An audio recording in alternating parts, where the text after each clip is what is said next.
ఏమండి super market వెళ్ళాలి, మీరు వస్తే అడిగి వెళ్దామని వెయిట్ చేస్తున్నాను. వెయిట్ చేయడం ఎందుకు, వెళ్ళొచ్చుగా. మిమ్మల్ని అడగకుండా నేను ఎప్పుడైనా గడప దాటానా?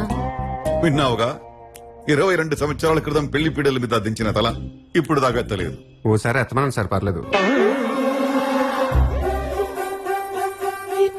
తెలిసిపోయిందా? ఏం తెలియలేదు, నువ్వు ఇంకా పెట్టవద్దు.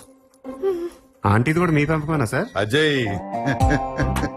సటైర్లొద్దు, అది పెంపకం కాదు, గౌరవం. మీ అత్తగారిలా మొగడికి టోపీ పెట్టి టర్కీకి చెక్కేసే టైపు కాదు. Hi daddy. Hi hi hi hi, మా చిన్నమ్మాయి సుశాంతి. కాఫీ తీసుకోయా. సార్ ఆంటీకి మా అంకుల్ గురించి చెప్పలేదు, మిస్ అయ్యారు. వాడి గురించి చెప్పడానికి ఏముంది యార్, దరిద్రుడు. అసలు తప్పంతా వాడిదే. వాడు కరెక్ట్ గా ఉంటే వీళ్ళందరూ ఎందుకు ఇలా తయారవుతారు? యూస్లెస్ ఫెలో, చేతగాని విధవా, సన్నాసి విధవా. Daddy please. అజయ్, దేనికైనా ఒక లిమిట్ ఉంటుంది. నువ్వు కావాలనే మా డాడీని రెచ్చగొడుతున్నావు. ఏమైందమ్మా? సారీ